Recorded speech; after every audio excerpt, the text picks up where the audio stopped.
परमात्मने प्रणतक्लेशनाशाय गोविन्दाय नमो नमः। मंडलाकारं व्याप्तं येन चराचरं तत्पदं दर्शितं येन तस्मै श्रीगुरवे नमः। ॐ श्रीहरिं परमानन्दम् उपदेशानं विष्णुं व्यापकं सर्वलोकानां कारणं तं नमाम्यहम्। भवतापप्रणाशिन्ने आनन्दघनमूर्तये ज्ञानभक्तिप्रदायिने मातस्तुभ्यं नमो नमः। ॐ सर्वे भवन्तु सुखिनः, सर्वे सन्तु निरामयाः, सर्वे भद्राणि पश्यन्तु, मा कश्चित् दुःखभाग् भवेत्। ॐ शान्ति शान्ति शान्ति। सच्चिदानन्दरूपाय विश्वोत्पत्त्यादिहेतवे तापत्रयविनाशाय श्रीकृष्णाय नमः। मङ्गलं भगवान् विष्णु, मङ्गलं गरुडध्वज, मङ्गलं पुण्डरीकाक्षो, मङ्गलाय तनो हरि। जे स्वरूप संज्ञा विना काम्यो दुःखमनन्त, संज्ञाव्युजे पतनमु श्री सद्गुरु भगवन्त। मूलं करोति वाचालं पङ्गुं लङ्घयते गिरिं, यत्कृपातमहं वन्दे परमानन्दमाधवम्। शान्ताकारं भुजगशयनं पद्मनाभं सुरेशं, विश्वाधारं गगनसदृशं मेघवर्णं शुभाङ्गं, लक्ष्मीकान्तं कमलनयनं योगिविज्ञानगम्यं, वन्दे विष्णुं भवभयहरं सर्वलोकैकनाथं। यं ब्रह्मा वरुणेन्द्ररुद्रमरुतः स्तुवन्ति दिव्यैस्तवैः, वेदैः साङ्गपदक्रमोपनिषदैः गायन्ति यं सामगाः। ध्यानावस्थितगतेन मनसा पश्यन्ति यं योगिनो, यस्यान्तं न विदुःसुरासुरगणा। देवाय तस्मै नमः। हरि ओम तत्सत्, हरि ओम तत्सत्, हरि ओम तत्सत्। श्री परमात्मने नमः। अथ श्री विष्णु सहस्रनाम स्तोत्रम् यस्य स्मरणमात्रेण जन्म संसार बन्धनात् विमुच्यते। नमस्तस्मै विष्णवे प्रभ विष्णवे, नमः समस्तभूतानां आदिभूताय भूभृते, अनेकरूपरूपाय विष्णवे प्रभ विष्णवे। ॐ नमो भगवते वासुदेवाय। बार बार वर मांगवु हर्षि देव श्रीरंग, पद सरोजन पायनी भक्ति सदा सत्संग। इतनो दान मोहे दियो दयानिधि, तव पद भक्ति संतन साथ। तारो तुम बिन इतर वासना, प्रेमानंद के श्याम सुखपात। श्री विष्णु सहस्त्र नाम प्रवेश करिए पुनः एक बार। ये अनेक रूप रूपाय विष्णवे प्रभ विष्णवे, બધા જ રૂપોમાં અરૂપ એનો અનુભવ કેવી રીતે કરવો, બધા દ્રશ્યમાં અદૃશ્ય એનો અનુભવ કેવી રીતે કરવો, સંસાર બંધનથી જેને મુક્તિ થઈ જાય। અને આમાં લખેલું છે જે આંતર પ્રવેશ શરૂ છે। આપણે બહુ જન્મોથી હજુ બહારની દુનિયામાં જ જીવન જીવ્યા સમજ્યા છે। બહારની દુનિયામાં એ ભાવ મને આકર્ષણનો સમાપ્ત થવા લાગે, થોડો વૈરાગ્ય આવતો જાય ત્યારે એક અંદરનું જગત ખુલે છે। આપણે અંદરના જગતને ખોલવાના પ્રયત્ન માટે આ વિષ્ણુ સહસ્ત્ર નામ રાખેલું છે। તો પુનઃ એકવાર બધામાં રહેલો એ મને વિષ્ણુ રૂપ, ચૈતન્ય રૂપ, આત્મ સ્વરૂપ રૂપ, આપણું પોતાનું ઘર અને આપણે પોતાનો હું એને મેળવવા માટે પ્રવેશ કરીએ। આજે પહેલો જે શ્લોક છે જેમાં 9 મને નામ જે છે, અને એમાં આપણે 3 જોયા, વિશ્વમ વિષ્ણુ અને વશટકાર. આ થોડી બહારની દુનિયા હતી એમ. આ વિશ્વ એટલે કે મને જગત, એની અંદર વિષ્ણુને કેવી રીતે ગોતવું અને વશટકાર દ્વારા, વશટ મંત્ર દ્વારા એને કેવી રીતે અનુભવ કરવો. આ આપણે હવનના મંત્રો, થોડું પોતે હું ખાલી થતો જાઉં, થોડું મારું ને માને હું પણ નીકળતું જાય, અને અંદર રહેલો વશટકાર આ વશટથી પ્રસન્ન થઈને સચ્ચિદાનંદનો આપણને અનુભવ કરાવે. આ યાત્રા આ રીતની હતી. હવે આપણે બીજા જે મને નામ જે છે પહેલા શ્લોકના, એમાં થોડો પ્રવેશ કરી લઈએ. અને આ બધા જ નામ મને ભીષ્મ પિતામહે સ્મરણ કરવા માટે કીધેલા છે, કે જેનું સ્મરણ માત્ર ન, સ્મરણ એટલે કે એક દોરી, એક ધાગો, એક રિમેમ્બરન્સ એમ, એ ક્યારે પણ ન ભૂલાય એવી અતૂટ ગાંઠ એમ, કે ભગવાન તારું જગત છે અને હું તારો છું, મારા જગતમાં તું મને ન મળી શકે. આ બહુ સ્પષ્ટ વિષય પણ છે. તો આપણે થોડો ભાવ પ્રવેશ કરીએ એમાં. આ જે નામો જે છે, ભૂત પહેલું છે, ભૂત ભવ્ય શું છે, ભવત પ્રભવે નમઃ. અને આ જેટલા પણ છે, ભૂત કૃતે ને ભૂત ભૃતે ને ભાવાય ભૂતાત્મને ભૂત ભાવનાય નમઃ. ભગવાન કૃષ્ણ જે વિષ્ણુનો અવતાર કહેવાય છે, અને ભગવદ્ ગીતાની અંદર 9મા અધ્યાયના 5મા શ્લોક, ત્યાં બધા જ પોતે બોલેલા છે કે હું છું આ એમ. એટલે આમાં એમાં ઓથેન્ટિસિટી એટલી છે કે ખાલી ભીષ્મ કહે છે કે આ રૂપમાં મળે, કૃષ્ણ કહે છે હું આ રૂપમાં છું જ, તો છું તો હું કેવી રીતે અનુભવ કરું. આપણે આગળ એક એકમાં થોડું રહસ્ય ખોલતા જઈએ. તો પહેલું જે ચોથો મને નામ જે છે, ભૂત ભવ્ય ભવત પ્રભવે નમઃ. આપણે આના ભાષાંતરથી ચાલશું, જેનો ભાવાર્થ આપેલો છે કે ભૂત, ભવિષ્ય અને વર્તમાનના જે સ્વામી છે, અથવા સત્તા જેના હાથમાં છે, અથવા જેનું પ્રભુત્વ છે, એવા પ્રભુ જે છે. થોડા 3-4 શબ્દ આપણે સમજી લઈએ અને પછી આગળ થોડી રીતે પ્રવેશ કરીએ કે સ્વામીને કાળથી પર જે છે એને કેવી રીતે આપણે અનુભવ કરી શકીએ. આ યાત્રા આપણા અનુભવ માટેના સાધનોની છે. બાકી નામ તો બહુ વર્ષોથી બોલાય છે, છતાં પણ અંદર મનનો પ્રવેશ થયો નથી, એટલે આપણે થોડો પ્રયત્ન કરી લઈએ. તો ભૂત, ભવિષ્ય અને વર્તમાન જે છે એના સ્વામી આપણે થોડો ભાવ સમજી લઈએ. બે ચીજ છે, બહુ મોટો વિષય છે, મારે એમાં બહુ અઘરું નથી કરવું એમ.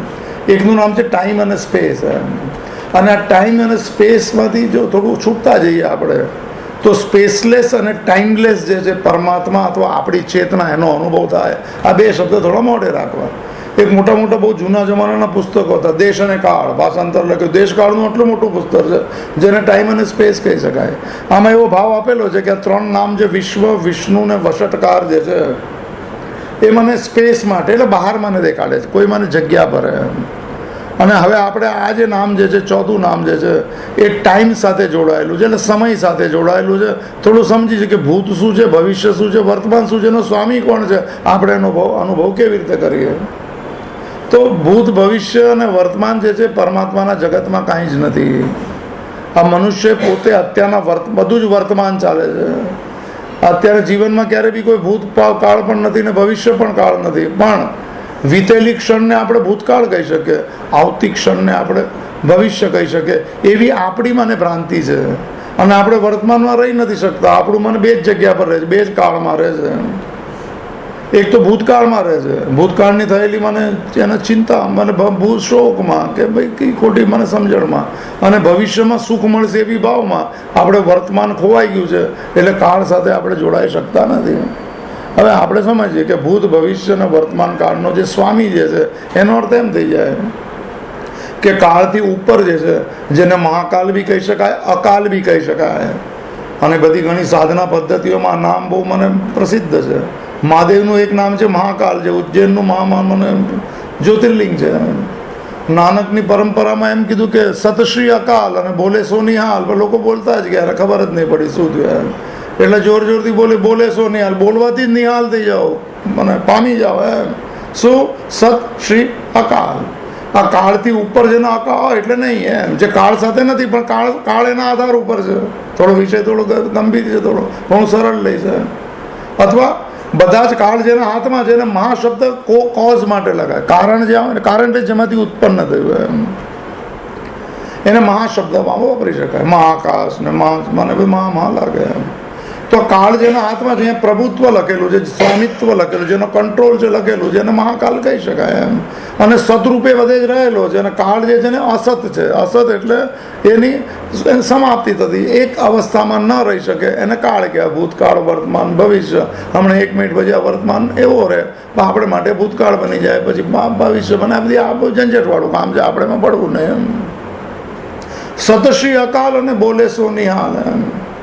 તો એ સત જે છે એ અકાલ છે, અને અસત એટલે પરિવર્તનશીલ, બદલાતું એમ. જે એક અવસ્થામાં ન રહે એ કાળ એક અવસ્થામાં ન રહે એમ. આ બદલાતો રહે. અને કાળ જ્યારે બદલાતો જાય ત્યારે આપણે પણ બદલાતા જઈએ. શરીરથી બદલાય જઈએ, પરિસ્થિતિઓ બદલાય, સંયોગો બદલાય. એટલે મને શંકરાચાર્ય જે છે ભજ ગોવિંદમમાં એક વાક્ય લખેલું છે, આપણે યાદ રાખવું જીવનમાં. મા કુરુ ધનજન યૌવન ગર્વમ હરતી નિમેષાત કાલ સર્વમ. મા કુરુ, મા એટલે નહીં, કદાપી નહીં કરતો. મા કુરુ એટલે કરતો નહીં એમ. ધન જન યૌવન ગર્વમ એમ. આ ધનનો ગર્વ નહીં કરતો, કાળમાં બધું બદલાતું જશે. ધન જન, જન એટલે કોઈ સાથે રહેલા લોકો એમ. એમને એમ નથી રહેતું. એવો સ્વભાવ સમજાઈ જાય તો મને જવાનું દુઃખ નથી એમ. માકુરુ ધનજન યૌવન ગર્વમ એમ. યૌવનનો બી કેવી રીતે ગર્વ કરશો? એનો સ્વભાવ બદલાવાનો છે. વૃદ્ધાવસ્થા ને પછી તથા દેહાંતર પ્રાપ્તિ એમ. પછી બીજા શરીરનું મળવું હોય સ્વભાવ છે. આપણે નથી સમજતા એટલે પકડી રાખીએ છીએ. કૃષ્ણે ગીતામાં એક શબ્દમાં કીધું સર્વજ્ઞાન વિમૂઢ આત્મા. એ પ્રકૃતિને પકડી રાખે છે, ઘટનાની સાથે જોડાતો છે કે એને આવું ન થવું જોઈએ. નહીં, જવાનું છે શરીર, તો મોજથી જીવો ને એમ. અને એનો ભય પણ શું એમ, પણ નથી કરી શકતા એમ. કારણ કે અંદર શું છે, તૃષ્ણા એટલી બધી પડેલી છે કે હજુ સુખ ન મળ્યું તો ક્યારે મળશે, આ સુખ બહાર મળે જ નહીં એવું ખબર હોવી જોઈતી હતી. તો જે પણ હોય, તો ભૂત ભવિષ્ય અને વર્તમાન જે છે એ સંસારનો હિસ્સો છે. એનો માલિક જે છે, જે મને આપણે એની સાથે જોડાવવું છે, જેનું સ્વામિત્વ, પ્રભુત્વ, જેનો કંટ્રોલ, જેનો કોઝ છે અને એની ઇફેક્ટ છે. અને એક સિદ્ધાંત છે, કાર્યકારણ સિદ્ધાંત. આપણે કોઈ સિદ્ધાંત સમજવા નથી, આપણે તો અનુભવ કરવો છે. અકાલ મને મહાકાલ. કૃષ્ણે ગીતામાં 3 વાર આ શબ્દ વાપરેલા છે. કાળ રૂપે હું છું એમ, સમય રૂપે હું છું, એવી રીતે શબ્દ વાપરેલા છે. 10મા અધ્યાય વિભૂતિ યોગ છે. હું ક્યાં ક્યાં વિશેષ જગ્યાએ મળી શકું એમ. અર્જુનના પ્રશ્ન પર હતો જવાબ એમ કે કેશુ કેશુ ચ ભાવે ચિંતયોસી ભગવન્મયા. મારે તમને જાણવા હોય બહાર તો ક્યાં ક્યાં જવું એમ. ભગવાને બી એવું બધું બોલી ગયા એને જવાબ જ ન મળી શકે એમ. તો પહેલું કીધું 30મા શ્લોકમાં, એમ કીધું 10મા અધ્યાયના કાલ કલયતામસ્મી. ગણતરી એનું ભાષાંતર એમ આપેલું છે ગીતા પ્રેસ ગોરખપુરમાં કે ગણતરી કરવાવાળી ચીજોમાં કાળ હું છું એમ. એટલે નીચે લખેલું છે કે પખવાડિયું ને ક્ષણ ને મહિનો ને માસ ને વર્ષ ને એ બધું આપણે જે ગણતા હોય આપણું ગણિત છે. પરમાત્માના જગતમાં કોઈ માસ બી નથી ને કાંઈ, બધું વર્તમાન, પ્રેઝન્ટ પ્રેઝન્ટ પ્રેઝન્ટ પ્રેઝન્ટ. એટલે તો અનુભૂતિનું નામ છે કે આપણું મને વૃત્તિ અગર વર્તમાનમાં પ્રેઝન્ટમાં જે કરતો એમાં 100% જો આપણે કરી લઈએ અને ભૂત અને ભવિષ્યનો વિચાર ન કરીએ, એને લિબરેશન કહેવાય છે. રમણ મહર્ષિનો શબ્દ છે. પૂછેલું વોટ ઇઝ લિબરેશન, મુક્તિ કોને કહેવાય? તો એને કીધું હિયર એન્ડ નાવ. જૂનું વાક્ય છે. હિયર એન્ડ નાવ એટલે હિયર એટલે વર્તમાનમાં 100% રહો, જે કરતા એમાં 100%. ભૂતકાળનો વિચાર નહીં, ભવિષ્યનું ચિંતન નહીં. આવું જો એક એક ચીજમાં થવા લાગે ને જો પરમેનન્ટ થઈ જાય તો આપણે અંદર રહેલા જે મને પ્રભુત્વ જે છે, જેની માલિકી, જે માલિક સાથે જોડાઈ જઈએ. અત્યારના કાળનું આપણા પર માલિકી પણ છે, સમજી લો. એટલે આપણને કંઈ ખબર જ નથી. આપણે કંઈક એવી દુનિયામાં જીવે કે આપણને બધું બહુ નાનપણથી થોડું સમજાવું છું. હવે થોડું મોડું થઈ ગયું છે. જાગેલા માટે ક્યારે બી મોડું નથી અને સૂતેલા માટે આ બધું સરળ છે. ઠીક છે, ચલો. તો એ જેનું પ્રભુત્વ છે, આપણા પર કાળનું પ્રભુત્વ છે. કારણ કે આપણને સમજતા નથી કે આપણે કોણ છે. આપણે શરીરલક્ષી, સંસારલક્ષી, જગતલક્ષી, વસ્તુલક્ષી, વ્યક્તિલક્ષી અને પરિસ્થિતિલક્ષી જીવન જીવીએ છીએ. આપણે એમાંથી જો બહાર નીકળીએ તો આમાં પ્રવેશ કરી શકાય. આનો જે માલિક છે આપણું ચેતન તત્વ, આપણે પણ માલિક છીએ ને. પણ આ લોકો આપણા પર કબજો લઈ લીધો બહુ જીવાતમાં છે ને, આપણે બહુ અઘરું નહીં કરીએ. તો એટલે આ એનું પ્રભુત્વ છે. આપણે એની સાથે જોડાવવું કેવી રીતે, આ ટાઈમથી પર કેવી રીતે થવું, આપણે એવી વાત કરીએ. આ ટાઈમલેસનેસ કેવી રીતે આપણા જીવનમાં આવે. તો એના 2 પ્રકાર છે. એક મને એનું નામ છે એક મેડિટેશન, ધ્યાન કરવાથી, અને બીજું એનું મને સાધન છે, એને સાક્ષી ભાવ કહેવાય છે. અને ભક્તિભાવમાં બી એક સાધન છે. ચલાવી આપણે આ 2ની વાત થોડી ઉપરથી કરીએ. જો એમાં એવું છે કે જ્યાં સુધી હું હાજર છે ત્યાં સુધી કાળમાં જીવીએ છીએ આપણે, જો બહુ સ્પષ્ટ સમજીએ છીએ. પૂરું વેદાંત પણ છે અને પૂરું જીવનની એક મને અગર તૈયાર છે એના માટે સરળ છે, અને તૈયાર નથી એના માટે બિલકુલ કામનું પણ નથી. તો ભૂત ભવિષ્ય અને વર્તમાન જે છે કોની સાથે જોડાયેલા છે? હું શરીર છું ને શરીર મારું છે ને સુખ માર છે ને દુનિયા મારી બહાર છે, સમયમાં જોડાઈ ગયો. એમ પછી ઘડિયાળ જોવાનું ને ભાઈ એમ લાગે કે બધી ગયું ત્યારે બી ઘડિયાળ જોશે. તો એનો એમ કહેવાય છે કે જ્યાં સુધી હું પણ જે છે એ ત્યાં સુધી ટાઈમ સાથે જોડાયેલા છે. અને જેવી રીતે હું પણ જેટલું ઓછું કરતા જઈએ, આપણી પોતે ટેકનિક પોતાની હોવી જોઈએ. તો એને એમ કહેવાય છે કે ઇગોલેસનેસ જ્યાં થતો જાય ત્યારે ટાઈમલેસનેસ આવતી જાય. જો આ બે શબ્દ છે, એક હું શરીર છું શરીર મારું છે, તો ઈગો સાથે હંમેશા સમયમાં જોડાવવું પડે. અને સમયનું મને નિયમ એવો છે કે મને ધીરે ધીરે બધું જતા રહેવું એમ. તો 30મા શ્લોકમાં ભૂલી ગયો કહેવાનું 3 વાર જે શબ્દ મને યાદ છે, કાલ કલયતામસ્મી. ગણતરી કરવાવાળી ચીજોમાં સમય હું છું, ગણતરી છોડતો જા. ગણતરી પરમાત્મા નહીં, આપણે બહુ ગણતરી કરી નાખ્યું. એને ગુણાત્મક વૃત્તિ કહેવાય છે, જેને સાંખ્ય કહેવાય છે. આપણે તો ગણતા ગણતા બહુ વધારી દીધું અને મન ક્યારે બી છૂટું જ નહીં પડ્યું એમાંથી. હવે તો ખાલી કરવાનો સમય છે. ભગવાને જોડીને આપેલા છે, હું ગણતરી શું કામ કરું એમ. પ્રારબ્ધ જ્યારે પરમાત્માના હાથમાં છે તો હું મને શું કામ મારી જાતને વ્યર્થ ચિંતનમાં નાખું કે આમ કેમ ને આમ કેમ ને આ કેમ નથી થતું એમ. મારી લાયકાતની યોગ્યતા થશે ત્યારે કંઈ પણ ના કરવા છતાં પણ મળી જશે, અને લાયકાતની યોગ્યતા નથી થતી, બધું કરવા છતાં પણ નહીં મળે. અખંડ આ અપરિવર્તનશીલ સિદ્ધાંત છે પરમાત્માનો, આ મહાકાલનો એમ. આ સ્વામી જે કાળનો છે, જેના હાથમાં મને કર્મફલદાતા ને કર્મફલાધ્યક્ષ એનું એક નામ છે. આ વેદાંતના નામો છે બધા. તો મને આ એ રીતનું છે. તો અને બીજો શબ્દ જે છે 33મા શ્લોકમાં છે 10મા અધ્યાયમાં, કે અક્ષય કાળ હું છું. અને આ સમય જે છે ક્ષય છે, નાશવાન છે, અને માલિક હંમેશા અક્ષય હોય તો જ કારણ હંમેશા અપરિવર્તનશીલ હોય તો સંસારની પરિવર્તનશીલતા સાથે જોડાઈ જાય. એક ચીજ સ્થિર હોય તો બીજી ફરતી હોય, આવો એક નિયમ છે. અંદર ચેતના સ્થિર છે, સ્થિર એટલે આ શરીર હલી શકે છે એમ. અગર પાટા મને સ્થિર છે તો ટ્રેન ચાલી શકે, રસ્તો સ્થિર છે તો ચાલે. આ બધું એને આપણે ભગવાનને અધિષ્ઠાન કહેવાય છે, સ્વામીને.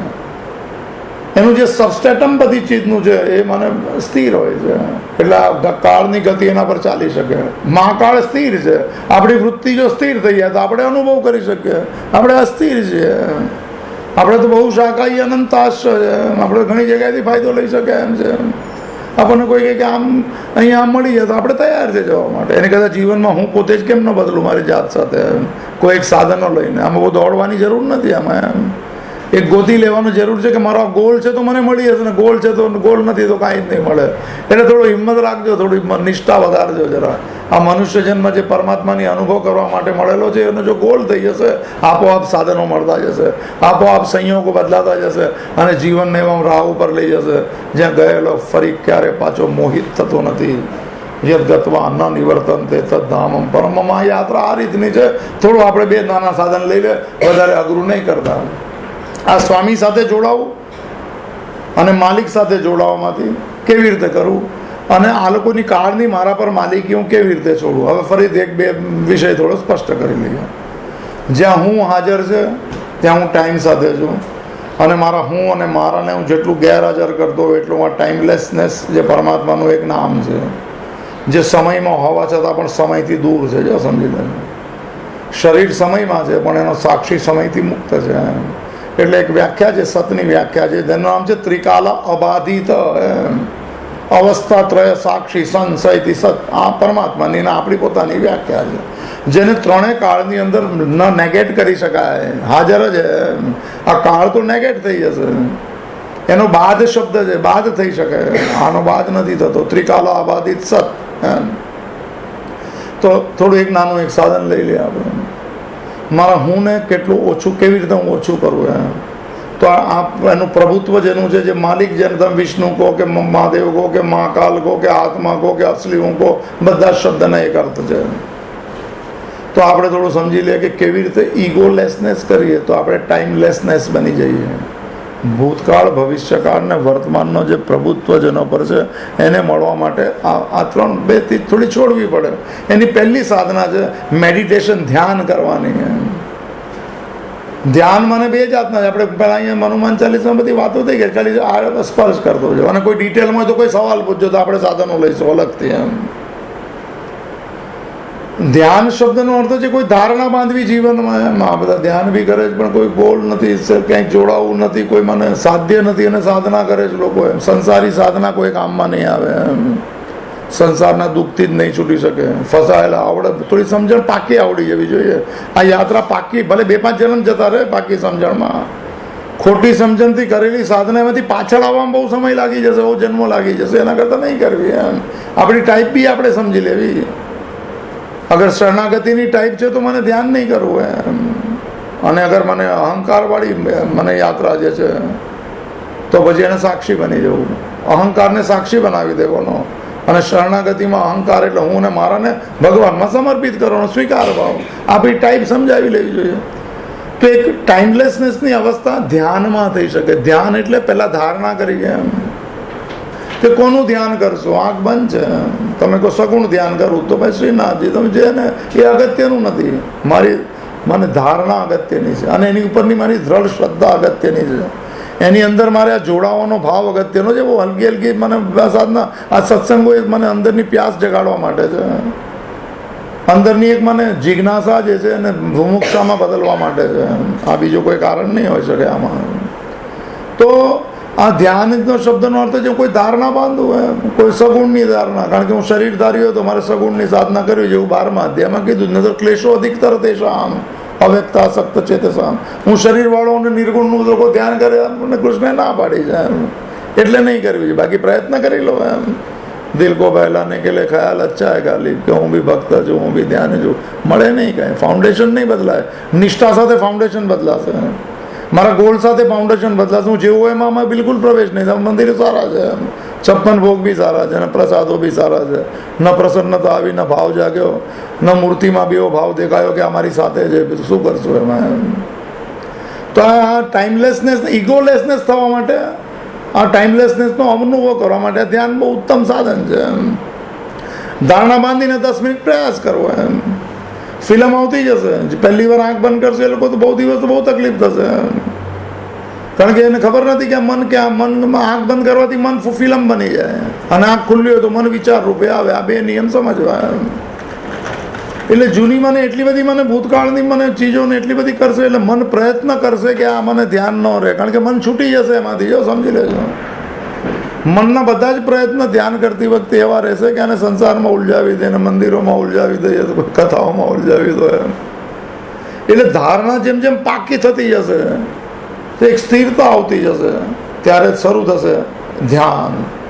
ધ્યાન ત્યારે એવું થશે કે હવે પડદો ખાલી છે, ચિત્રો ધીરે ધીરે સમાપ્ત થઈ ગયા આપણી મને અભ્યાસથી. એમ અને જે ચિત્ર ખાલી દેખાવા લાગ્યું ત્યારે જોવાવાળો ધીરે ધીરે ચિત્રની અંદર વિલસી જશે. જો સમજી લેજો, જોવાવાળો જતો રહે ને ઇગોલેસનેસ કહેવાય છે.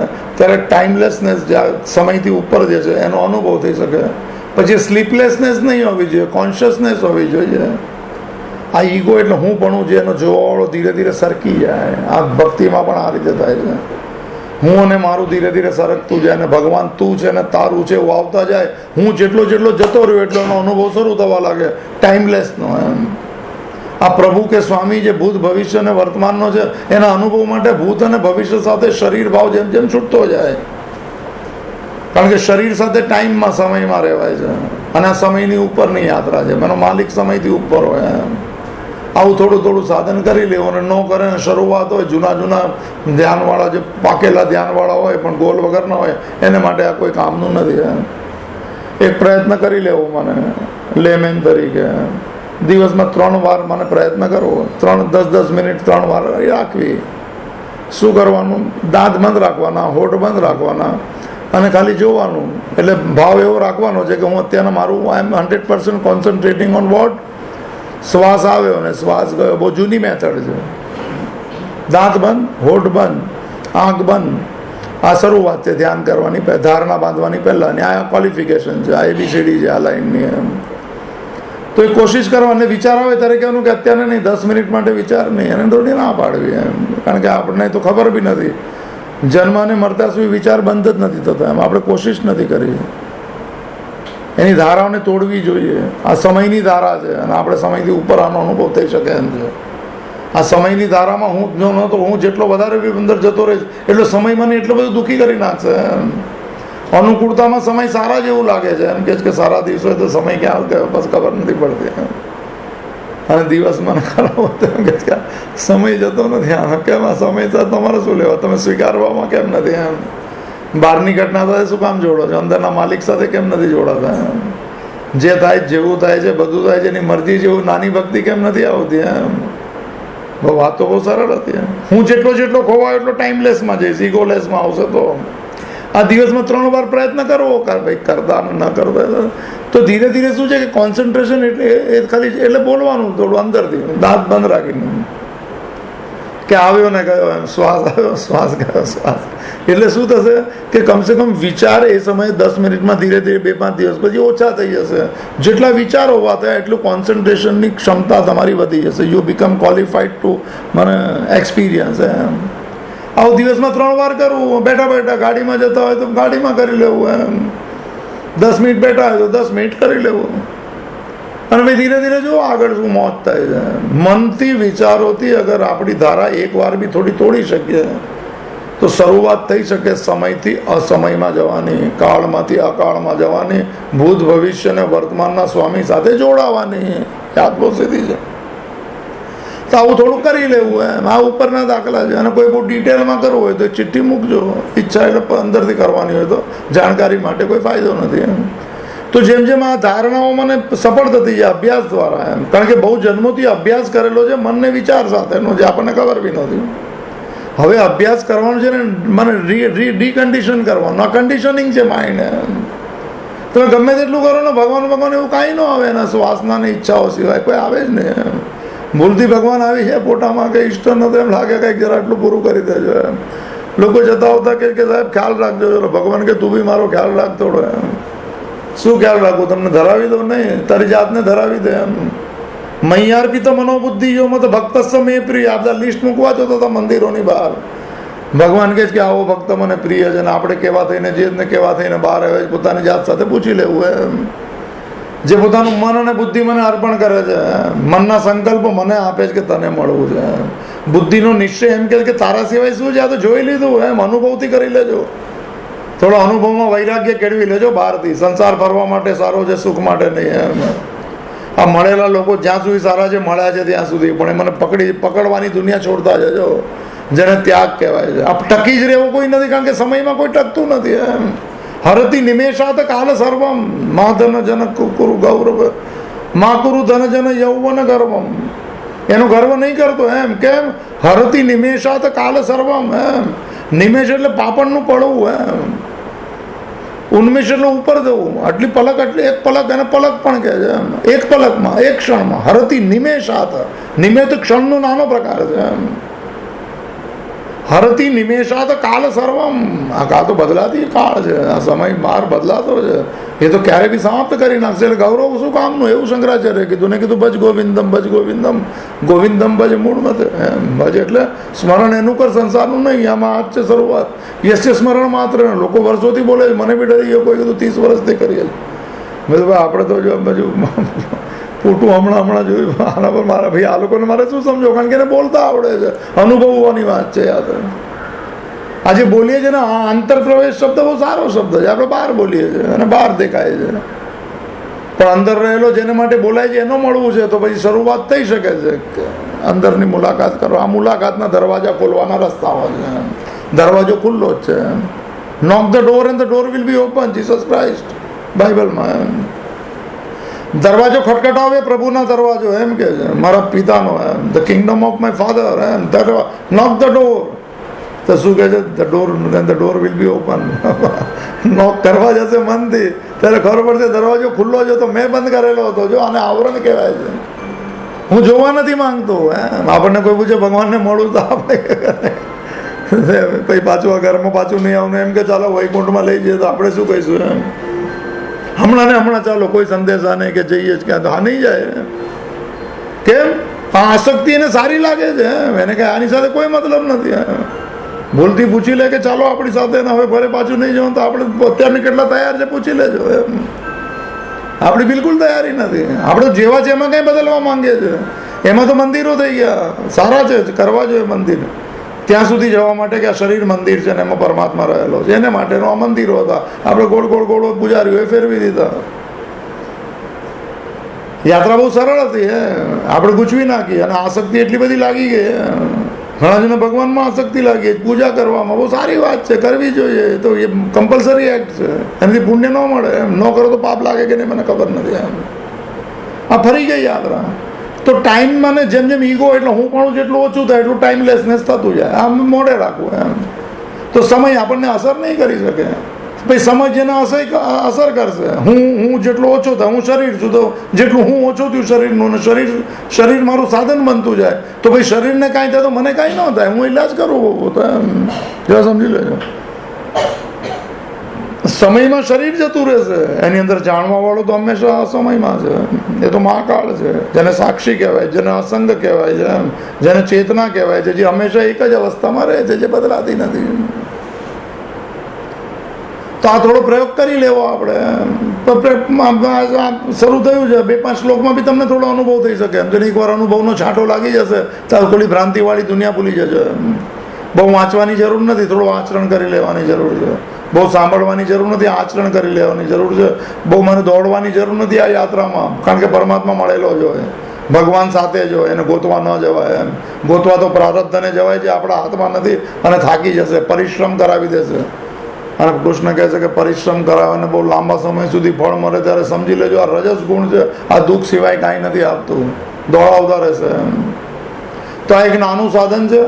અગર જો ધ્યાન ધારણા અગર પાકી થવા લાગે અને એની અંદર જોતા જોતા પડદો ખાલી થઈ ગયો, હવે ચિત્રો નથી આવતા. એમ બસ અમારા માતાજીનો એક શબ્દ, યા કોઈ ધ્યાન કરતા અને શરૂ કરતા હોય તો યાદ રાખવું, જેટલા ચિત્રો આવે ત્યારે કોઈ વિરોધ નહીં કરવો. એમ કારણ કે આવશે જ, આ આપણે આવા જ છીએ, આપણી જ બજાર આપણે જોઈએ છે, કોઈ બહારથી લાવતું નથી. એમ બહુ સમયથી દબાયેલી હતી, આ સ્પ્રિંગ થોડી આપણે ખુલ્લી કરી બંધ કરવામાં કે નથી જવું. એમ જેટલા ચિત્રો આવતા જાય પૂનમના, ભૂતકાળ ભવિષ્યકાળ, જે વર્તમાન નહીં આવે, એ ચિત્રોને જોતા જોતા વિરોધ નહીં કરવાનો કે હું ધ્યાન કરવા બેઠા જ ને આ બધા કેમ આવ્યું, કે વિરોધમાં જ કાંઈ થતું નથી. એમ મારા ભગવાનને મેળવું જેવું નહીં, વિરોધ નહીં કરતો. સંસાર બી એનો જ હિસ્સો છે, પણ એને છૂટતા આવડવું જોઈએ. એની ટેકનિકો છે બધી. એમ ભાગીને નહીં, જ્યાં બેઠા છો ત્યાં રહીને જાગીને. એમ તો થોડું મને એ ચિત્રો આવે ફિલ્મના, આપણી જ ગોઠવેલી ફિલ્મ છે અને આપણે એને સાચી માની હતી, પણ એને કાંઈ નહીં આપ્યું. એમ આનંદ નહીં આપ્યો, મૌન નહીં આપ્યું, શાંતિ નહીં આપી, આંતરિક સુખ નહીં આપ્યું. એટલે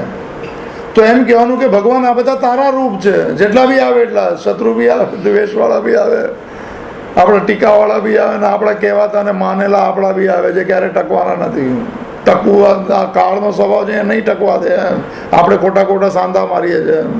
થેન્ક યુ, સોરી, મારે કહેવાનું આ બધું નહીં કરવું. બહુ જીવવાનું તો બહુ ટોપ છે. તો એમ કહેવાનું કે ભગવાન આજ બધા તારા રૂપો છે બધા. સર્વરૂપ રૂપાય વિષ્ણવે પ્રભુ વિષ્ણુને આ ધ્યાનમાં લગાડી દેવાનું આ વાક્ય. ત્યાં જે દેખાય છે ભગવાન આ બધા તારા જ રૂપ છે. અને સાથે સાથે અમારા માતાજીએ કીધેલું કે એમ પણ કહેવું કે તારું અસલી સ્વરૂપ મને દેખાડજે. અસલી સ્વરૂપ મને આકાર વગરનું છે, ટાઈમલેસ છે. અને એકવાર આવી ગયું ભૂલથી, અને જો એની અંદર જોવાવાળો ધીરે ધીરે એકાગ્ર થઈ ગયો, નિરોધ થઈ ગયો, ખોવાઈ ગયો, ત્યારે હુંથી છૂટતો ગયો. એ જ સમયે ટાઈમલેસ આ પ્રભુત્વ જેનું છે એની સાથે જોડાઈ ગયો. આ આપણે આવી રીતે કરી શકાય. અથવા બીજું નાનું સાધન, સાક્ષી ભાવ. આ બધું અઘરું આપણે કરવું નથી, છતાં પણ રસ્તા બહુ છે આના. આ પ્રભુત્વ આપણે જ માલિક છીએ, પણ અત્યારના મન માલિક છે, અત્યારના ઇન્દ્રિયો માલિક છે, આપણે પ્રારબ્ધ માલિક થઈ ગયા છે. આપણી જેની આસક્તિ જેના પરથી એ લોકો માલિક થઈ ગયા છે. રડાવી દે જ લોકોને. મને તો 90-99% લોકોએ કીધું છે કે આ ઘરના જેના માટે અમે એટલું કર્યું એને જ રડાવ્યું. તમે તો તમારે તો એના માટે તો ભગવાને જોડીને આપેલા, ભગવાન માટે કરવાનું તો સમજાયું નહીં. એમ સાક્ષી ભાવ વગર છે ને વર્તમાનમાં રહે છે સાક્ષી. ખાલી મને બે જ ચીજ અગર કરતા રહીએ આપણે, સમજ્યા. આમ તો સાધન બહુ નાના સાધનો છે, અને સાધનોની સંખ્યા બહુ છે. આપણને જે ભાવે કરી શકાય. આ 10 મિનિટ વાળું ચાલુ રાખવું, તમે 1 મહિનામાં ફરક પડશે. મનના વિચારો એકવાર ખાલી થઈ જાય ને ત્યારે ખાલી થોડો લાગશે, એમ કંઈક વેક્યુમ લાગશે. એમ અચાનક એ સુખનો થોડો અનુભવ છે. આપણે ન સમજી શકીએ તો આપણને ખબર. એમ કારણ કે મનની ચોથી અવસ્થા એકાગ્ર થવાની છે. આપણે 3 અવસ્થામાં જ ફરેલા, 3 અવસ્થા જ આની છે, ભૂત, ભવિષ્ય અને વર્તમાનની. એમ વર્તમાનનું તો ગણાય નહીં. એમ એક મૂળ મન છે, એક ક્ષિપ્ત મન છે, એક વિક્ષિપ્ત મન છે. ચોથા મનમાં આપણે જવાનું છે આ પ્રભુ સાથે જોડાવા માટે. પ્રભુ એટલે માલિક. એમ આપણે બી માલિક જ છીએ. શંકરાચાર્ય કીધું કે આ શરીરમાં છે આત્મા, તું આત્મા રૂપે, સાક્ષી રૂપે તું માલિક છે. અને તારા સુખ સગવડ માટે આ શરીર આપેલું છે, તારી સુખ સગવડ માટે આંખ આપી છે, તારી મને એ અનુભવ કરવા માટે મન આપેલું છે, નિશ્ચય માટે બુદ્ધિ આપી છે, તારે માટે જ આકાશ નિર્મિત થયું છે, આત્મ સ્વરૂપ રાજા માટે એમ લખેલું છે શંકરાચાર્ય. એને માટે જ વરસાદ વરસે છે, તારે માટે જ મને વૃક્ષો ફળ આપે, તારે માટે જ નદીઓ દોડતી રહે છે એમ આત્મારૂપી એના માટે. પણ તું તારી જાતને જ નહીં ઓળખી શકે એમ. તે તારે રાજા રૂપને છોડી દીધો ને તું ગુલામ બની ગયો એમ. આને કાળનો ગુલામ કહેવાય છે. શરીરની સાથે જેટલી મને એટેચમેન્ટ વધારે એટલું કાળનું જોર વધારે, અને આપણને ડર પણ એટલો વધારે, ભય પણ વધારે. છૂટી જશે તો એમ પકડાઈ દઈને શું મળ્યું પૂછ્યું આવું જ્યારે વિચાર આવે ત્યારે, કે જતું રહેશે તો ના છૂટી જશે તો શરીર છૂટશે તરત જ બોલવું એમ કે ભાઈ રહ્યું તો શું મળ્યું, એમ કે જાય તો સારું. યા કોઈ મને એવું કરી લઉં કે જીવાત્મા છૂટતો હોય ત્યારે હું પણ જોતો રહું કે જો આ પણ જાય છે, પણ એવું નથી. જો આ ટાઈમલેસનેસમાં આ અવસ્થા છે.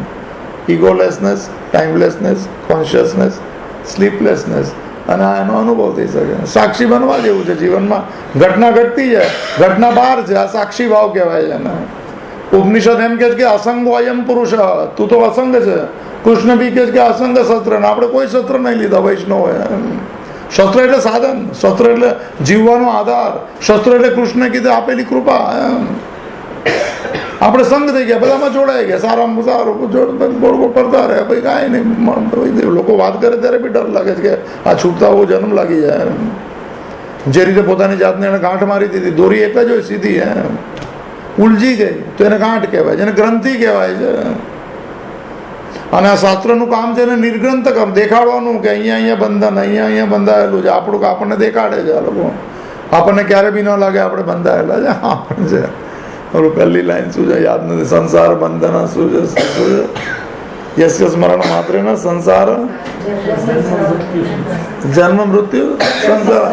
આપણને કાંઈ ન લાગે એવું કે બંધન જન્મ સંસાર બંધન હતા. આપણે જોઈ હતી વ્યાખ્યા. આપણને બંધાયેલા ન લાગે. આ સમય સાથે જોડાઈ ગયા જ બંધન છે, છૂટી નહીં શકાય. એવો સમજે, થોડો પ્રયત્ન કરી લેજો એમ. બહુ દુનિયાને એટલી અગત્યતા નહીં આપતો જેટલી અગત્યતા આ મારે જીવનમાં કેવી રીતે સાધના કરવી એને અગત્યતા આપજો. આ તો બધું થતું રહેશે ને, ન થાય તો બી કાંઈ નથી એમાં કઈ. મને તો થોડો અસંગો એમ પુરુષ, આપણે થોડો અસંગ રહેવાની ટેકનિક જો ગોઠવી. અસંગમાં જ મને પ્રભુત્વ અંદર આમાં આ ટાઈમલેસનેસ આવી જશે. અને ઈગોલેસ, અસંગ હંમેશા ઈગોલેસ હોય. આ બે શબ્દ યાદ રાખો. ઈગો એટલે અભિમાન નહીં, ઈગો એટલે હુંપણા, મારાપણા સાથે જોડાયેલી બધી ચીજને ઈગો કહેવાય છે. આ આધ્યાત્મિક ઈગોની વાત ચાલે છે, જેના આધાર પર મારું હું ટકેલું છે. એવું બધા મારા જેટલા પણ હોય, મારું શરીર ને મારું ઘર ને મારું બધી આ બંને જે ભેગા થઈને એવો એક મસાલો કરેલો છે. એમાંથી સમજવું ને છૂટવું ને લોકો એટલી બધી અઘરી મને પૂજા ને પાઠ ને એટલી બધી લાંબી યાત્રા કરે છે, પણ આ મનથી પકડ છોડવાની યાત્રા નથી કરતા. મનને એકાગ્ર કરવાનો પ્રયત્ન નથી કરતા. સાક્ષી અસંગ, આપણે અસંગ વર્તન કરીએ તો આમાંથી છૂટતા જાય. હું પણ આમાંથી અસંગ એટલે ઘટના ઘટે એનો થોડું સાક્ષી ભાવ, અને પછી એમાં વ્યવહાર કરવો. એ ઘટના સાથે અંદર જોડાયા વગર ઘટનાને બહાર રહેવા દેવી. ઠીક છે, આ સારી છે, ખરાબ છે, મળ્યું તો લઈ લીધું, ન મળ્યું તો કાંઈ નહીં. નથી થતું એમ. નૈંગતે સોપમા સ્મૃતા યથા નિવાતસ્તો વાયુ. છઠ્ઠા અધ્યાયમાં ધ્યાનની એક ટેકનિક છે કે એક યોગી એટલે આ ભક્ત છે, એની શું ઉપમા આપી છે. જેવી રીતે મને વાયુ રહિત સ્થાનની અંદર રહેલો દીવો ડોલતો નથી, એ આસંગની અવસ્થા છે. બહારની ઘટનાને વિચલિત નહીં થવું, થોડું ટાઈપ થોડી બદલી નાખી, થોડી હાઈપરનેસ ઓછી કરવી. એમ આમ બી ગોળી ઓછી લેવી પડશે. હમણાં એમ કહે છે કે ગોળી એકવાર લીધા પછી આખી જિંદગી લેવી, એમ બધા ડૉક્ટરો કહે છે. એટલે એકવાર શરૂ નહોતી એને સારું છે. જૂના વણાને તો ડોઝ ઓછો કરે છે એમ કહે છે લોકો, જે પણ હશે. અસંગતા આવી છે. ચાલો ગીતામાં અમે યાદ આવ્યું આ છઠ્ઠો એક શ્લોક જ લઈ લો. રહેવાતું નથી એટલે બાકી બહુ જવું છે બહુ આગળ જલ્દી પણ એમાં આ જે 3 કાળથી ઉપર જે પરમાત્મા તો હું મારું સ્વરૂપ છે આત્મ સ્વરૂપમાં, એમાં જોડાવા માટે કૃષ્ણની સાથે જ જોડાઈએ આપણે. આ કૃષ્ણની જ ગીતા અને કૃષ્ણ જ સામે ઉભેલા છે ભીષ્મની. પછી એની બોલેલી વાણી આપણે બહુ ફળી જાય જલ્દી. 25મો શ્લોક છે 6ઠા અધ્યાયનો. એમ આ છેલ્લું સાધન દેખાડે. સાધન બહુ છે આપણે. શનૈ શનૈ ઉપરત બુદ્ધિ ધૃતિ ગૃહી થયા આત્મસંસ્તમ મન કૃત્વા કિંચિત અપી ન ચિંતયત. અધ્યાયનું નામ બી ધ્યાન યોગ છે. ગીતા પ્રેસ ગોરખપુર એને આત્મસંયમ યોગ નામ આપેલું છે. આત્મા એટલે મન ઇન્દ્રિય એનો સંયમ કરે, અને યોગ એટલે મળેલા સાથે મુલાકાત. ટાઈમલેસ યોગ ટાઈમલેસ ને કહેવાય. ટાઈમલેસ સમયથી ઉપર હોય યોગ. આ એ યોગની વાત ગીતામાં છે. નાનું સાધન છે. આપણે જે વાત થઈ શનૈ શનૈ, શનૈ એટલે ધીરે ધીરે, કોઈ જલ્દી નહીં. બહુ જન્મનું ગાંઠ છે. એમ આને આજે નાજે નહીં નીકળે, આજે નાજે નીકળી શકે. મારી તીવ્રતા, મારી તત્પરતા, સંયતેન્દ્રિયમ, એમ શ્રદ્ધાવાન, એમ પૂરી શ્રદ્ધા આવા ચીજમાં. તો આજે ને આજે થઈ જાય. 39મો શ્લોક છે 4થા અધ્યાય. શ્રદ્ધાવાન લભતે જ્ઞાન. ખાલી શ્રદ્ધા લઈ આવવાની જરૂર છે. તત્પર, એમ પરાયણતા પરમાત્મા તરફ. એ તો તત્પરતા, ગુજરાતી તત્પર. એમ શું કે છે, એક પગ પર ઉભા છે એવા બી તત્પર છે બધા કંઈક સુખ મેળવવા માટે. તત્પરનો તત્પરાયણ. શ્રદ્ધાવાન લભતે જ્ઞાનમ તત્પર સંયતેન્દ્રિયમ. ઇન્દ્રિયોનો થોડો સંયમ પણ છે. જ્ઞાનમ લબ્ધા પરામ શાંતિ. જો આવી શ્રદ્ધા જો આવી જાય તો અંદરથી મને આ જ્ઞાનનું નામ બી પરમાત્મા છે. પરમ શાંતિ જ્ઞાનમ લબ્ધા. આ થોડો શ્રદ્ધા આવી જાય તો આ અનુભવ થઈ જાય. જ્ઞાનમ લબ્ધા પરમ શાંતિ. ક્યારે આવશે શાંતિ? અચિરે નથી ગચ્છતી. આ કૃષ્ણ ત્યાં શરૂ કરશે. જે પૂર્ણ શ્રદ્ધા થઈ નથી ને ત્યાં અનુભવ થયો નથી. લાંબુ નહીં. આ કોઈ પ્રારબ્ધ નથી કે આજનું ફળ કાલે બી મળે ને આવતા જન્મે બી મળે ને. આ પરમાત્મા મળેલો એમાં કોઈ ફળ ને એને આત્મ કોઈ ઘણા જણ આત્મા પૂછે છે સ્પિરિચ્યુઅલ રેખા આની કઈ. બધા સ્પિરિચ્યુઅલ સાથે સમજતો. સ્પિરિચ્યુઅલ ભગવાન ક્યારે મળશે? એક જણે કીધું તારે કે આને ગોતવા નથી, છતાં બી મળે ક્યારે? એ હાથમાં લખેલું જ ન હોય, કારણ કે બધે જ હોય, બધે જ મળેલો હોય. બધા સમયમાં અસમય રહ્યો છે. જો સમજી લો, ઇન ઓલ ભૂત ભવિષ્ય વર્તમાન જે છે 3 કાળમાં એ મહાકાલમાં ને રહેલો જ હોય. એના આધાર ઉપર તો કાળ ચાલે છે. આપણે બધું આગ્રામાં તો આ જે છે થોડો શ્લોક સમજી લે. શનૈ શનૈ, ધીરે ધીરે, આ જલ્દી નહીં. એમ એટલે આમાં કોઈ લેટ નથી ત્યાં. એમ સમય ભાગે ત્યારે બધી આ બધી ચીજ સમજાય. એટલે સાંભળવા મળે, સમજાય તો સારું, ન સમજાય તો પછી ભગવાન કે વાંધો નહીં. એમ અર્જુન તે મારી વાત એકાગ્ર ચિત્તે સાંભળી કે નહીં? સાંભળાથી તારો અજ્ઞાનથી ઉત્પન્ન પેલો મોહ ગયો કે નહીં? આવું છેલ્લો સવાલ કૃષ્ણે કીધું. અને કીધું તારે જેમ કરવું એમ કર, હું છૂટો ને તું છૂટા.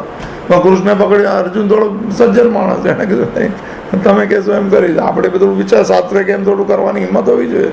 ન હોય તો આ બધા બેસવું કઈ નકામું છે. એમ શનૈ શનૈ ઉપર હતા એટલે ધીરે ધીરે શું છે કે મનને શાંત કર. શાંત એટલે જે માંગણી કરતો એનો સવાલ પૂછવો. એમ મનને આ યાત્રા છે સાધનાની. ત્યાં જોવે ભાઈ બહુ એમ લાગે કે આના વગર નહીં રહે તો પૂછવાનું ક્યાંથી શું મળશે એમ પૂછવું પોતાની જાત સાથે. ને એમાંથી મજા આવશે તો એની પહેલાં ઘણી વાર આવું કરી લીધું. એમાં એક મજા એટલે ટેમ્પરરી આવી, પછી કાંઈ નહીં. એમ તો ઉપરત શબ્દનો અર્થ શાંત કરી દો. એની માંગણી થોડી ઓછી કરવી. શનૈ શનૈ ઉપરત બુદ્ધિ ધૃતિ ગૃહી થયા. બહુ મોટો શ્લોક છે. ધીરે ધીરે મને એનો નિશ્ચય વધારતા જાવ કે નહીં એવી કોઈ જરૂર નથી. હું સુખ જેવું છે એવું સુખ કેમ ન લઈ શકું? મળી જાય તો વાંધો નથી, પણ એ મળવા પાછળની મને દોડધામ જે છે એને પહેલાં થવાવી દો. થોડું શાંત. શનૈ શનૈ, ધીરે ધીરે બુદ્ધિ ધૃતિ ગૃહી થયા. તો શું કરવાનું ભાઈ? તરત જ એમ કહેશે આત્મસંસ્તમ મન કૃત્વા કિંતી. ભાઈ મનને કોઈ આનું ચિંતન નહીં કરે. બહુ અઘરી વાત છે. કિંચિત અપી ન ચિંતય ભગવદ્ ગીતા 25મો શ્લોક 6ઠા અધ્યાયનો. એ માંગણીનું ચિંતન નહીં કરો, એને શાંત કે ઉપરત કરી નાખવાની ધીરે ધીરે. જવાબ નહીં. અને પછી જ્યાં જો મને માંગણી ઓછી થવા લાગે તો કહે છે કે આત્મસંસ્તમ મને તો મને આત્મામાં જતું રહ્યું. આત્મા સમયથી ઉપર છે, ત્રિકાલાબાધિત છે, સત્ય છે. તો આ કરી શકાય એમ છે. શનૈ શનૈ, ધીરે ધીરે. હવે એમનો એક જૂનો દો આની સાથે જ મને આપણે કે ધીરે ધીરે રે મના, ધીરે સબ કુછ હોય. કોઈ જલ્દી નહીં. ધીરે ધીરે રે મના. અને મન માંગણી બી કરે કે હમણાં તેને કહેવાનું ધીરે ધીરે રે મના, ધીરે સબ કુછ હોય. માલી સીંચે 100 ગળા મગર ઋતુ આયે ફલ હોય. તો સમય આવે ત્યારે અનુભવ થશે. પણ અત્યાર સુધીના કરેલા મને પાણી જે સિંચેલું છે વ્યર્થ નહીં જાય. આ સાધનાના પાણી વ્યર્થ નથી જતા. અંદર રહેલું જીવાત્માનું બીજ તો ખોલતા જશે ને પરમાત્મામાં પ્રવેશ કરાવી દેશે. આ બહુ યાત્રા બહુ ટોપ ક્લાસ યાત્રા છે. તો થોડો અસંગ ભાવ, થોડો સાક્ષી ભાવ, સાધનો તો ઘણા બધા છે. પણ પછી ડર લાગે છે કે આ 108માં ક્યારે જઈશું તો આપણે એને વધારે ન્યાય નથી આપતા આગળના. 5મું મને નામ. તો અને આ જેટલા શબ્દ, આ 6 શબ્દ ગીતાના 9મા અધ્યાયમાં ભગવાને હું આ બધું છું એવું કીધેલું છે પાછું. એટલે આ ભીષ્મનું મને ભીષ્મની જે આ મા બી છે મહાભારતમાં, ઓલું પણ મહાભારતમાં જ ભગવદ્ ગીતા છે. બધા જ શબ્દ આપેલા છે એનો કે હું વાંચું.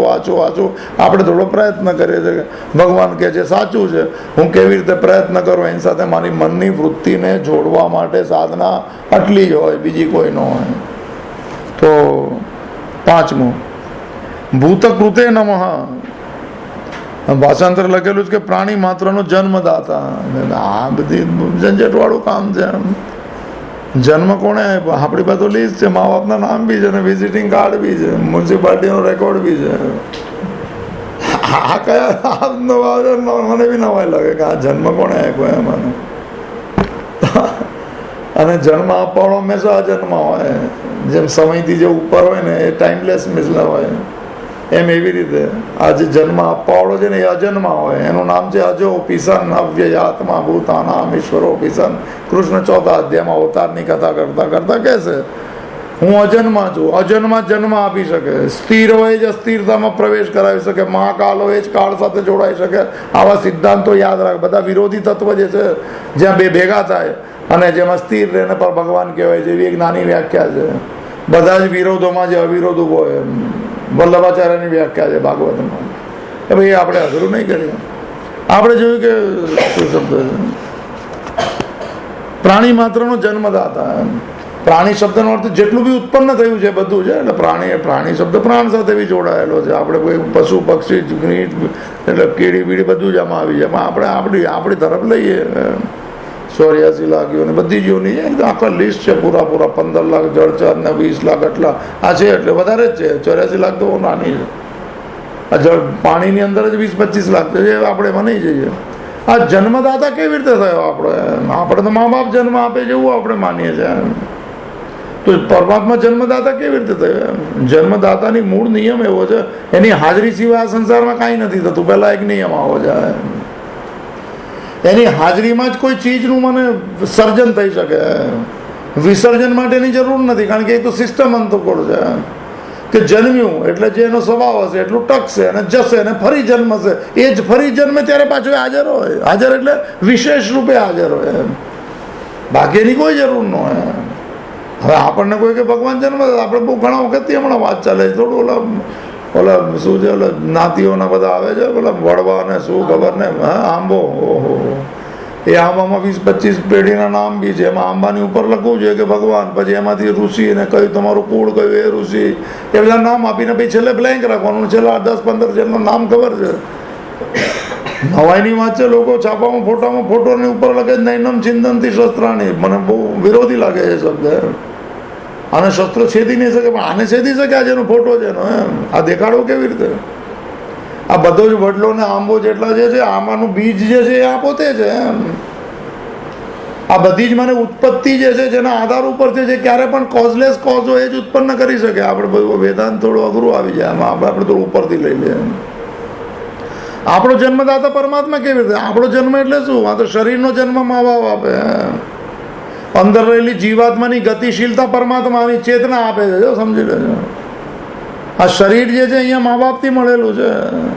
અંદરનો દેહી જે જીવાત્મા છે એનું મોમેન્ટમ જે છે બીજું શરીરનું મળવું એ પરમાત્માના આધાર પર છે. આપણે તો નાનો અર્થ લઈએ કે ચલો ભાઈ આ શરીર મા બાપ અહીંથી મળેલું બધું અહીંયા જ છૂટી જશે, અને જે પહેલેથી આવેલું છે એ ફરતું જશે. એમ એને જીવાત્મા કહેવાય છે. ભાઈ ચલો અહીંયા કોઈ ગુજરી ગયું તો ભાઈ શું થયું? તો કે આ શરીરને બાળી દો. કહ્યું કે બોલો પ્રાણ ગયો અને જીવ ખબર ને શું ગયો ખબર નહીં. શોક સભા, પ્રાર્થના સભા અને શોક સભા નામ આપેલું છે. શોક સભા ને પ્રાર્થના સભા નામ આપેલું છે. એમાં કહે છે ને આત્માને સદગતિ. આત્માને સદગતિ નો જીવાત્માને. આ બધા શબ્દ જ ખોટા વાપરે છે. આત્મા તો હંમેશા રહેતો એને કહેવાય, જીવાત્મા ફરતો એને કહેવાય. એમ એવી મને અક્ષર છે એમ ભગવાન કીધું સ્વામીમાં પુરુષો લોકો અક્ષરને જીવાત્મા એટલે એવી માન્યતા વાળા અંતરનું 17 તત્વો જે માને છે કે હું શરીર છું ને મારું છે. આપણે અઘરું નહીં કરીએ. ભગવાનને જન્મદાતા કેવી રીતે માનવું આપણે? તો મને આ સમજો કે અહીંયા શરીર છૂટી ગયું ને આ ગયું, મને ક્યાં ગયું? તો એને જેવા કર્મ કરે આપણે એવું માનીએ નહીં માનીએ એમ. અને એમ નિયમ પણ એવો છે કે અહીંયા બાળે પહેલાં તો જન્મ થઈ ગયો હોય 90% લોકોનો. બહુ અતિશય પાપ કે અતિશય પુણ્ય કરેલા એ લોકોને થોડો આરામ આપે છે એમ, કે થોડો શાંત. બહુ પુણ્યવાળાને કે થોડો થાક ખાઈ લો થોડો, કારણ કે આ પાછું ચક્કર શરૂ થવાનું છે. પુનરપી જનનમ 9 મહિના એટલી બંધ મને આ શું કરશે ખબર ને, આના કોઈના હાથમાં ત્યાંનો શ્વાસ નથી ચાલતો, એનો માનસ શ્વાસ સાથે ચલાવે. આ ગજબ સિસ્ટમ છે. આવું તો વિચારી ના કરાય છે એવી સિસ્ટમ છે. આ સિસ્ટમમાં સમજો કે ન સમજાય ત્યારે બી વિચાર કરું છું કે આમાં કોઈ ભગવાન તત્વ હોવું જોઈએ જેના વગર આ બધું સંભવ નથી. શરીરની જે છે મને બધી જ અવસ્થા છે. આપણે એકચ્યુઅલી બધા 5 સાથે લેવા છે, 5 સાથે બધું આવેલું છે, છતાં બી એક અલગ છે. એટલે જન્મદાતાને જાણીએ કેવી રીતે? આપણે પહેલું એક વેદનું વાક્ય સાથે શરૂ કરવું જીવનમાં કે અમૃતસ્ય પુત્ર, વયમ અમૃતસ્ય પુત્ર અને અમૃતો ભવંતી. આ પહેલું વાક્ય. હું અમૃતનો પુત્ર છું. અમૃતનો પુત્ર, અમૃત નામવાળા બી ઘણા છે. તો અમૃતનો પુત્ર એટલે કયું? હું મને પરમાત્માનું સંતાન છું. કઈ રીતે? ચેતના રૂપે ને સાક્ષી રૂપે ને અસંગ રૂપે, શરીર રૂપે નહીં. શરીર માટે તો સાધનો મા બાપ આપેલા છે વ્યવસ્થા માટે, કે આ શરીર જ એટલે મળેલું છે કે આ ચેતનાનો અનુભવ કરી શકે એને માટે શરીર મળે. આપણે તો બધી બહાર ખાવા પીવામાં કાઢી નાખવાને, મજા લેવામાં મજા ન આવે. ભોગે ન ભૂગવા વયમેવ ભૂગવા ભર્તૃહરિ વૈરાગ્ય શતક. ભોગ ભોગવવાને લાગે છે કે હું ભોગ ભોગવું છું, એને ખબર નથી આ ભોગવાઈ ગયો છે સમયમાં. મનની અંદરનો મને ભોગ નહીં જાય અને બહાર ભોગ પૂરો થઈ ગયો સમયમાં. ઓલો અસમય સુધી રહી જશે અને ક્યારે બી કાલાતીતને નહીં પામી શકે. એમ નામ છે કાલાતીત. હમણાં યાદ આવ્યું ટાઈમલેસને, કાલથી અતીત જે છે એ ટાઈમલેસનેસ. તો એ અમૃતના પુત્ર છે, અમૃતો ભવંતી. આપણે થોડો એટલો ભાવ રાખો. અને કૃષ્ણ વારે ઘડી એમ કહે છે કે મને મમે અંશો છે, અધ્યાય બધાને આવડે છે એમાં પણ લખેલું તું મારો અંશ છે એમ. અંશ અને અંશીનો સ્વરૂપ એક જ હોય એમ. આકાર જુદો, એ સ્વરૂપ બી. એટલે કૃષ્ણનો અંશ એટલે તું મોરબીજ નહીં, ચેતના રૂપે અંશ એમ, ક્ષેત્રજ્ઞ રૂપે અંશ એમ, ચેતન તત્વ રૂપે અંશ છે. એ હું છું. હું શરીરધારી ને, શરીર મા બાપથી મેં પગે લાગવા એમ, પણ અંદર જે હું છું એમાં પરમાત્મા સાથે એકત્વ કરવું પડે. મા બાપથી પગે લાગવા પડે. આની સાથે એક સ્વરૂપગત મળવું જોઈએ.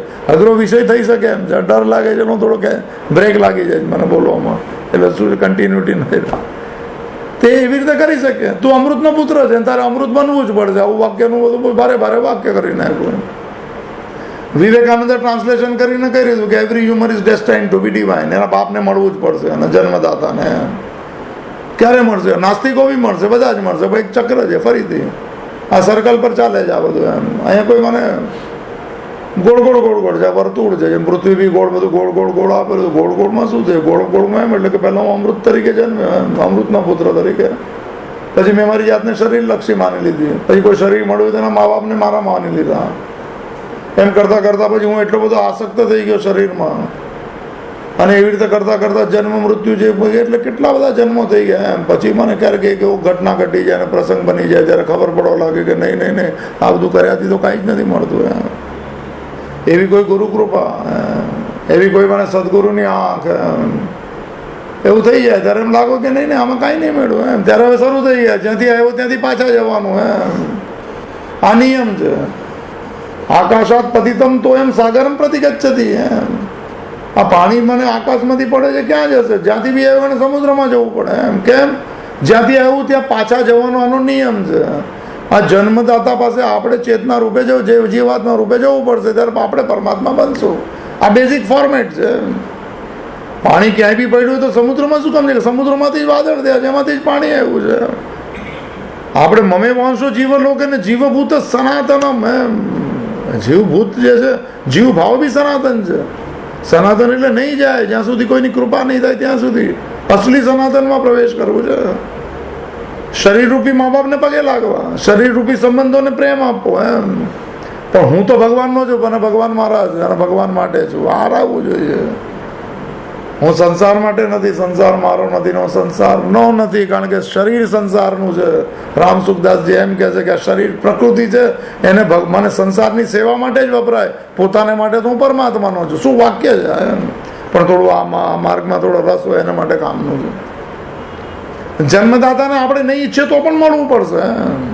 પણ ઘણા જન્મો પછી એમ એની જાતે આ સિસ્ટમ, કારણ કે અમૃતમાંથી મૃતમાં ફરતા ફરતા છેલ્લે અમૃત સુધી આવી જશે. એટલે કીધું કે every human is destined to be divine.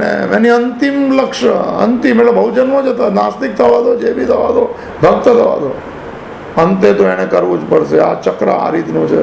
અસલી જન્મદાતા તો મળવાનો જ છે, આપણે સાથે રહેલો છે, આપણે બાર ગોળ ગોળ ફરવા લાગી ગયા છે. તો આ જે છે પ્રાણી માત્ર મારે બહુ અઘરું નથી, આ બહુ લાંબો વિષય છે. જન્મ દેનારો છે અથવા એવું વગર અર્થ કરીએ, આમાં પિતા તરીકે નથી, સોરી, જન્મ દેવાવાળો, જન્મદાતા લખેલું છે. જન્મદાતા હોય તો આપણે શું સમજવાનું કે એની હાજરી વગર જન્મદાતા છે પ્રાણી માત્રનું. જેટલા પ્રાણી, જેટલા જન્મ્યા, જેટલું પણ ઉત્પત્તિ થઈ એમ. તો એ જે છે ચેતનાની વિશેષ હાજરી જ્યાં હોય ત્યાં જ કોઈ ચીજ જન્મ લઈ શકે. આપણે ઘણીવાર તંત્રના હિસાબે વાત થઈ છે, થોડો પ્રયોગ કરી લેવો, આપણે નાના નાના પ્રયોગ કરવા. આ પ્રયોગ બી ઘણી વાર કીધો છે, થોડું થાય તો જોઈ લેજો ઘરમાં. કોઈના ઘરમાં ફૂલ ઝાડ ઉગતા હોય તો બહુ કરી શકે છે પ્રયોગ. થોડી કોન્સન્ટ્રેશન થોડું જોવે અને થોડી ધીરજ જો, ધીરજ બહુ જરૂરી છે. ગીતામાં 6ઠ્ઠા અધ્યાયમાં એક વાક્ય જેમાં લખેલું અનિર્વણ ચેતસા. એનો સ્વભાવ જે છે ને બહુ ધૈર્યશીલ હોવો જોઈએ. કંટાળો ન આવે એવા સ્વભાવવાળા લોકો જ આ યાત્રામાં આવશે. બાકી અધીર ને અસ્થિર ને હજુ ઘણી બધી ચીજ લેવાની બાકી. લોકો તો વાત બી કરે તો ડર લાગી જાય કે આ બુક સારી ને આ બુક સારી. અરે કયો માર્ગ લીધો એ શરૂ કરો ને, છોડો ને બુક ને. શું કરવું? ભગવાનનું જપ કરો. કોઈ પણ પોતાના નામનો જપ કરશો તો બી ત્યાં પહોંચશે. સર્વરૂપ રૂપા, બધા જ નામ એ છે, નામી સુધી પહોંચાઈ જાય યાત્રા. ગતિશીલ ત્યાં જ થવાનું છે એમ છે. તો ચલો, જન્મદાતાનો અનુભવ કર્યો કેવી રીતે કરી શકે? જન્મની હાજરીને અને કેવી રીતે વી કેન એક્સપિરિયન્સ એમ. ફરીથી તંત્રના હિસાબે વિશેષ જ્યાં મને કોઈ એટલે બધે સરખું જ હોય, પણ જ્યાં કોઈ વિશેષ જન્મ થતો હોય, કોઈ વિશેષ ચીજ કોઈ ફળદાયક થતી હોય, ત્યારે એ જન્મદાતા એટલે ચેતન તત્વ જે છે એનો થોડો વધારે હિસ્સો અનુભવાય એમ. આમ તો આપણને કાંઈ જ ન ખબર પડે એમ. તો અગર એ કળી મને છે સમજો, અને થોડું કોન્સન્ટ્રેશન પણ છે. આ તંત્રનો નાનો પ્રયોગ જેનું નામ છે વિજ્ઞાન ભૈરવ તંત્ર. નંબર છે 88, એટલે ઓથેન્ટિક જા કહેવા માટે. તમને એવું લાગે કે હું કાંઈ બી બોલી દઉં, તમે કહે તો બધાનો નંબર બી આપી. તો એક નાનો પ્રયોગ કરી લેવા જેવો છે. એટલે ફૂલથી જ શરૂ કરીએ, ભાઈ આગળ બધામાં થઈ શકે એમ છે. આ જન્મદાતાનો ડાયરેક્ટ એક્સપિરિયન્સ. અને એકવાર આ એક્સપિરિયન્સ થશે પછી બીજા બધા જન્મદાતાઓ જેટલા છે એને કહેવા પ્રણામ કરશું એમ કે તમે મને મોકો આપ્યો, મને તમે ન તો આ સૃષ્ટિમાં હોય એ જન્મદાતાને ન મળી શકે. તમે જન્મ ન આપ્યો હોય તો એને માતા પિતાનું ઋણ કહી શકાય. સારી વાત છે.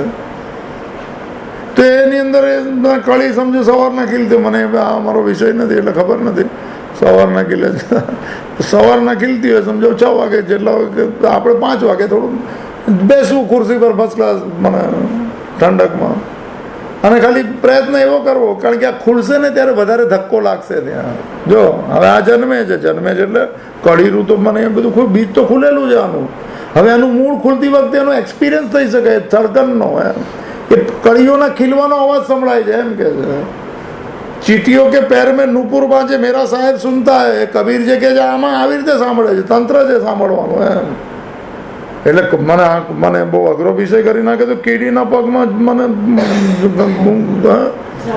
ઝાંઝર એમ. મેરા સાહેબ સુનતા હે. સાહેબ પણ પોતે સાંભળે છે. આ સાહેબ પોતે થઈ ગયો છે. સાહેબ એટલે જન્મદાતા સાથે મુલાકાત થઈ ગઈ એટલે પોતે બી સાહેબ બની જાય એમ. માલિકોના માલિક સાથે મુલાકાત એમ. તે એટલે શું છે કે કીડીને એમાં મને પારમાં ઝાંઝરને એટલે શું ને કીડીની ચાલનો બી અનુભવ કરી શકાય છે. છોડો ને, આ ખુલ્લું તો બહુ સાધારણ છે. તો નાનો પ્રયોગ કોઈ કરી લેજો, આજમાવીને જુઓ ને કે સાચું જ કે ખોટું છે. ચાલો ને, આમાં તો બધું એકદમ બધી ચીજના એક્સપેરિમેન્ટ કરી શકાય છે. એવો ભાવ રાખો કે અગર જ્યાં એ કળી જે છે એના માટે તમને કાંઈ ખબર નથી. જો આટલી થોડી હિંમત જોવે થોડી, ક્યાંક શેની કળી છે, આ કયું ફૂલ છે, આ કયું ગુલાબ છે કે શું છે એ બધી કાંઈ ખબર નથી એમ. તમે ખાલી બ્લેન્ક મને જોવો છો, આ શું છે ખબર નથી. બુદ્ધિમાંથી જેટલી ચીજના મને સ્થૂળ ચીજના નામ આકાર જેટલા છૂટતા જાય એમાં થોડો ખાલીપો આવે છે. એ ખાલીપામાં સૂક્ષ્મ ચીજના ધડકણના અનુભવ થઈ શકે. આ બેઝિક ફોર્મેટ એ તમે ક્યાંય બી કરી શકો. ગર્ભવતી સ્ત્રીને અગર પુત્ર જન્મ આપતો હોય આવું કોન્સન્ટ્રેશન તમે ખાલી, આ તો ઘણા બધા રસ્તા છે, ખાલી એક આપો છે. અમે પહેલાં બી કીધેલું છે કે પાંદમાં ખીલતી કળીમાં અગર તો અનુભવ કરી શકો તો મોકો મળે અને કોઈ ગર્ભ જન્મ આપતો હોય ત્યારે તમે જો આ જ રીતે શાંત આંખ બંધ કરીને તમે એવો ભાવ સાથે કે અત્યારના નવી ચેતના જ્યારે બહાર જન્મશે ત્યારે એનો ચેતનાનો જન્મદાતાનો ધડકારો વધારે દેખાશે અને શાંત મનનો આનો અનુભવ થઈ શકશે. તમને એમ લાગશે કે અંદર કંઈ જન્મી ગયું, પાંદડી ખુલશે મને તમને અવાજ આવશે એનો કે કંઈક અંદર ખુલ્યું, એ પાંદડી નહીં અંદર ખુલ્યું અને કદાચ ભૂલથી સુગંધ બી આવી જાય તો અંદરથી બી સુગંધ આવશે. આ બી જોઈ લેજો, ક્યારે બી અજમાવી શકાય એમ છે.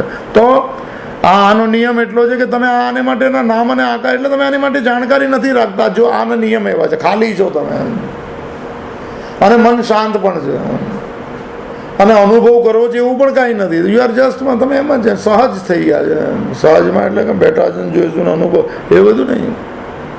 શાંતતા જેટલી વધતી જાય અને જો એવું 1 કલાક ભૂલે એટલે તમે ધ્યાન કરતા હોય તો આ કળી પાસે કરી શકો. આવું કંઈ શીખવાડીશ કેવી રીતે ધ્યાન તો એ જે છે એવું જો કરી શકો ભૂલથી અને ખાલી મને શાંત જો થઈ ગયા અને શાંતમાં એટલું ખ્યાલ રાખવું કે આપણી ધડકન સંભળાઈ જાય તો સમજવાનું કે ફૂલવાનો અવાજ સંભળાશે. આપણા ધબકારા સંભળાય એટલી થોડી શાંતિ થઈ જાય. નતર એવો પ્રયોગ કરવો જે નીચે બેસી શકતો એને બિલકુલ પ્રયોગ કરવો.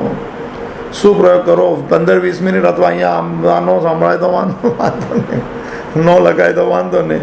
જેટલો ટાઈમ બેસો એટલો ટાઈમ પ્રયત્ન કરવો કે શરીર કે પગ કે કાંઈ હલે નહીં, આંખ બંધ અને દાંત દબાવીને રાખવા, એટલો પ્રયોગ કરવો.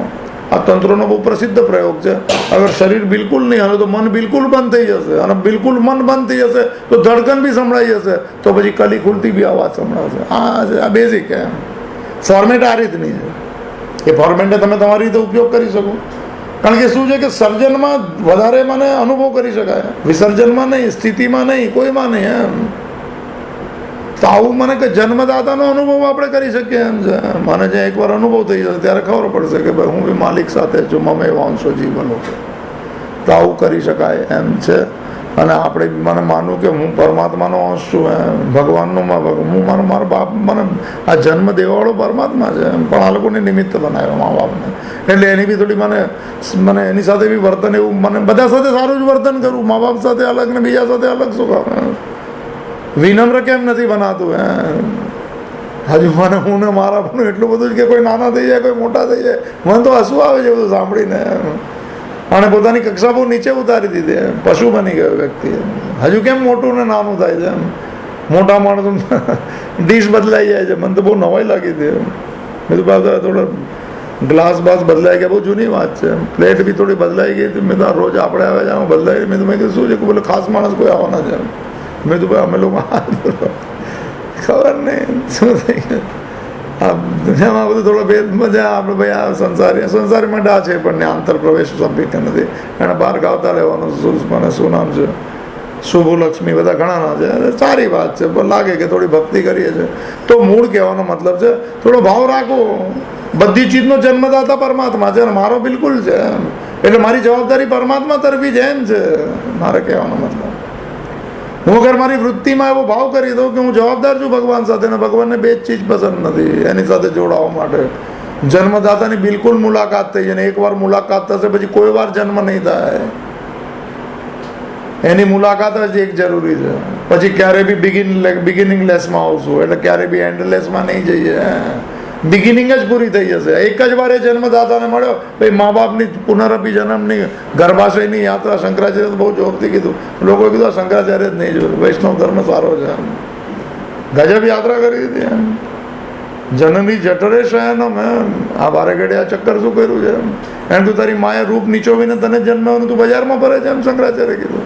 ભગવાનમાં તારું મન કેમ આવું બધું કીધું. એણે કીધું ભાઈ આ લાલ કપડાવાળા જોવે જ નહીં, સફેદવાળા સારા એમ. સંસારી લોકો જોઈએ, સંસારી મને ગુરુઓ સંસારી આ ન ચાલે. સન્યાસી જોવે, કોઈ ત્યાગી સાચો મળવો છે. ત્યાગી કોઈ હોવો જોઈએ. ત્યાગ મનનો, બહારનો નહીં. ઘર છોડી દીધું ને આને છોડી દીધું એ બધા નહીં જોવે એમ.